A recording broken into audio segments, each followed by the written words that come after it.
Hi everyone, I am in Santa Ana, California. I checked out a theater that I usually frequent. I was going to see a movie tonight that I heard about 2 days ago.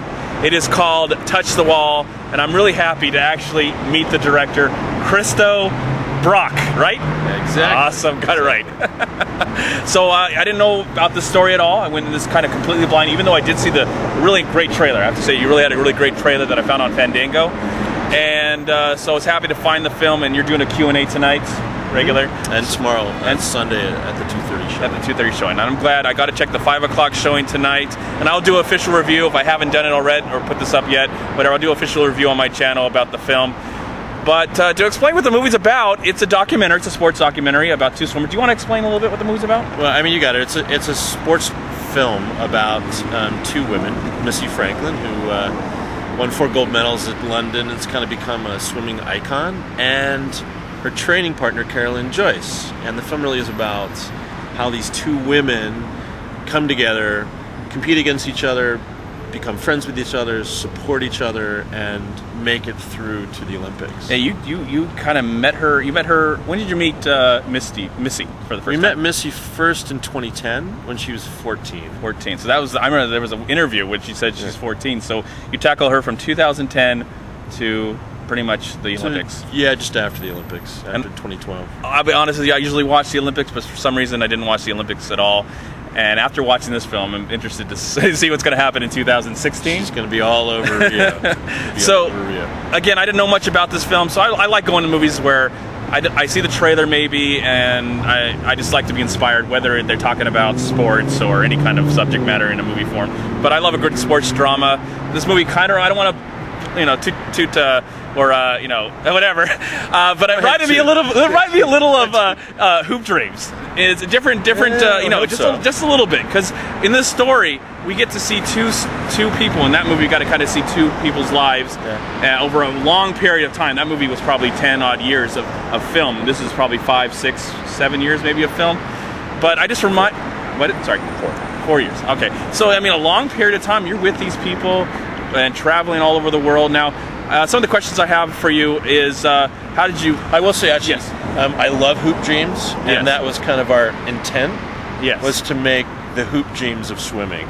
Well, our first editor that worked on this film was the editor of Hoop Dreams. Wow, really? Bill Hogsy, yeah. Awesome. Well, the editing, we can do a whole video about the editing. It was great. But anyways, I really want to know, how did you fall into this project? Totally by luck. My partner knows Missy's dad, and Missy's dad talked to my partner one day and said, "I have this daughter. She's a swimmer. You got to make a film about her." And Grant came to me and was like, "Hey, my friend has a daughter. He thinks we should make a film about her." And I said, "Yeah, dude. I'm sure he loves his daughter." Come on, man, a swimmer. We're not swimmers, so. But then we went and we shot a little of her, and she was clearly engaging and interesting and very inspirational. We didn't know how good she was until we were shooting for a little bit, and then we asked around, and you know, some people who knew a lot about swimming kind of said, you know, she could be really, really good. You know, I was like, is she the next Michael Phelps? Somebody's like, let's not go there yet. It's really interesting when you see where the beginning of this. I mean, you actually gonna be a part of the beginning. Yeah, somewhat. I mean, you know, of course she was taught as a child to swim and stuff like that. But like this beginning of this amazing career that she has now. I mean, especially for an outsider, didn't know much about her. Yeah. I mean, there are a lot of great swimmers out there. Missy has a chance to be one of the greatest. But you know, the other thing that was really kind of great when we were making this film is that, because when we started making the film, we were looking for a story. Of course. You know, she could have been a golfer or a track. It doesn't matter. The context doesn't matter so much. That's just, you know, the sport that she's in. But we got to see her as a 14-year-old grow up to be a 17-year-old. And in the course of this 3 years, we watched a girl turn into a woman, which was a pretty awesome thing to see, especially as a young parent. My wife and I have a 3-year-old, so I'm looking at Dick and DA going like, how did you raise Missy? She's an only child too. Yeah, it's amazing. She's so positive. I wish I was positive. I didn't become positive that age until I got out of high school. So what a great way to start. I'm still not that positive. Yeah. No. Now let's talk about the other subject, which actually gives your story even more depth.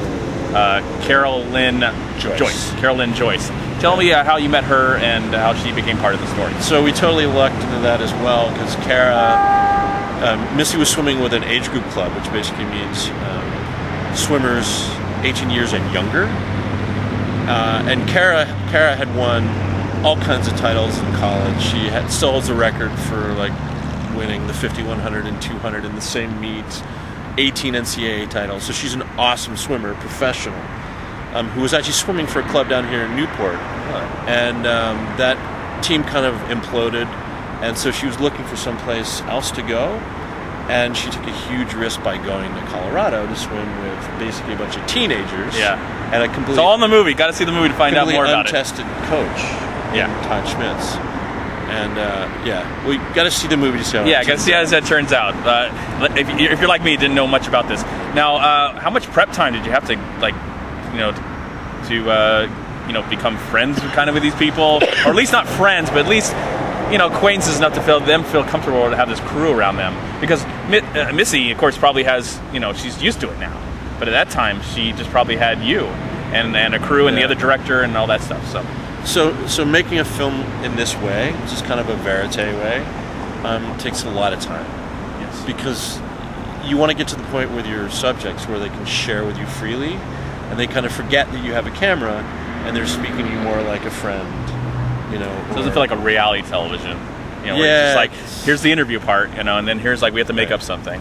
Right. So, and we tried not to change what was happening. Which is, and it's frustrating because you end up sitting around a lot. Yeah. But hopefully what you get has a lot more authenticity than coming in and saying, all right, we need you walking down here, and can you say this? And which is kind of what the news crews would do. They'd come in and they'd have a shoot for a day. Yeah. And they were looking for a story because they just couldn't afford the time. You had the story, man. We sat around a lot. There's how many hours of footage do you have, and how many hours did it take to edit it? 400 hours of footage. And how long did it take to edit it? Is it down to the hour and 42 minutes? Better part of 2 years. That's a lot of dedication. I wish it was shorter, but as someone who's worked on several documentaries like this, it just ends up taking time. Again, I really like that we could see, luckily, sometimes filmmakers will be a part of the film, they'll make them part of the film as well. I'm glad you didn't do that, but at the same time I could see, the story unfolding in front of my eyes, and for people that didn't know, like myself, didn't know what happened in 2012 with the Olympics, it was kind of exciting to see all this stuff happen, see the movie, and just see where it actually goes, especially if you don't know what happened in the Olympics. But as a film watcher, an audience member, I felt like, okay, as you guys are finding these new things, and of course there were some moments in the film where you got to tell me about some of the moments in the film where you're just like, we're finding our story. This is it. Yeah, there's a couple moments in the film. One of them was when we were shooting Missy's high school state championships, and Missy was clearly like far and away the best. I mean, she was the superstar, and the whole place sold out, and it was televised on ESPN, internationally. And this is just a high school swim meet, right? Yeah. Championships, but. After she had done press on after one of the days, the pool was kind of empty and people were leaving, and Missy started walking back to the locker room, and she looked down and she saw like empty water bottles and roses and wrappers that people had thrown, and she stopped and picked them up. And there were a few other swimmers hanging around. They saw Missy doing that, and they put down their bags and started picking things up. See, that's why I think she is such an interesting person, and then like a real human being, and even and hopefully this will be like your film will help her in the future when she does take over the world in this world. This should remind her, like, this is where I came from. This is how I should always kind of be. Don't what am I trying to say? But just that's how I look at it as well as a viewer. It's like, this is how I should do it in my own life. Wherever I go in life, always look where I started. Yeah. I mean, And you know, Missy, she passed up millions and millions of dollars to go to college because she wanted to be a freshman in college. It's from their college team. She seemed like she wanted the high school experience and the college experience. She wants the life experience. She wants to be a normal person. She wants that normal existence. And I hope that as she grows up and she comes into a lot of money and a lot of fame, that she's able to keep that sort of normality that she has. Because she's awesome. Yeah, and before we conclude, I want to talk one more thing about Carol Lynn. Yeah. What do you hope for her in the future? Well, now that she's... Go ahead. Well, so Kara's now retired. So she's living in Colorado. She's writing a book. Awesome. And she's conducting swim clinics. And I mean, I think Kara's as much a role model as Missy is. Yeah. It's just Missy has the name recognition. But I hope Kara, I mean, she's a really awesome human. Yeah. And I hope that she can share that with young swimmers. Especially the whole, you can, like, one of the great messages about the movie is that you can be friends and also be competitive. Right. Still be friends. And I feel like that can be for everybody. And I took that away. That was the biggest message I took away. It was like, that's exactly whatever competitive I am is like, always be a real person. Don't be fake. Well, and this is one of, you know, so when you're making a film, you're trying to tell the story, you're trying to be true to what happened. Of course. At the same time, you're a filmmaker. You want to say something, right? Of course, yeah. So this is one of the things that we really wanted to say was like, you know, the world can be a nicer place. We don't, you know, we can be nice to each other. We can all get along. Yeah. And you know, we certainly hope that the story that unfolds in this movie makes this world just a little bit better. Yeah. There's a moment in the film where she's asked if you're famous. She's like, I'm not famous, and she was blowing it up at that time. Yeah. And I laughed because I'm like, just keep that attitude. Keep that attitude, even when you're just making whatever you're going to be making. And keep that attitude. You stay focused, stay grounded, and the world's going to love you. You know. So I mean, I'm a fan now, and I can't wait to what happens in the next Olympics. I'm definitely going to look out for her, mainly probably just her. And I don't know, but awesome. Anyways, 2 more things, and then I'm done. I want to know about you really quick and your influences. Who influenced you to be a filmmaker? Well, I started out as an actor. And I originally went to school thinking I was going to rule the world and go to business school and become the next Andrew Carnegie. But I soon realized that that one was way too boring, and so I kind of drifted into theater and became an actor. And I think actually that's really helped me with my filmmaking, because that power of empathy to be able to sort of put yourself into another role or put yourself into somebody else's shoes and really listen to someone the way they are and the way they behave, I think has really helped me in my filmmaking and really kind of trying to understand who people are and what's really going on. Awesome. Yeah. And how can we? I mean, I was lucky to find the film. How can my viewers find this movie and see it? Is it going to be streaming through kind of a website or? Well, so we actually this is the exception. Yeah. We only have a few of these limited runs. Predominantly, we're screening throughout the country through Tug. Do you know about Tug? No. We want to put that tug.com. Is Tug.com. Yeah. Tug. TUGG.com. Yeah. I mean, the easiest thing is to go to touchthewall.com. Yeah. And click on see the film. Touchthewall.com, please. Yeah, and click on see the film. And so what Tug is, it's crowdsourced theater on demand. Okay. So it's basically, if you want to host a screening, go to our website, click on sign up, and you can schedule a screening anywhere. It doesn't cost anything. Yeah. And we find theaters like this or AMC's or and it's awesome because simple. You sign up, and then once we get enough tickets sold, then the screenings will go.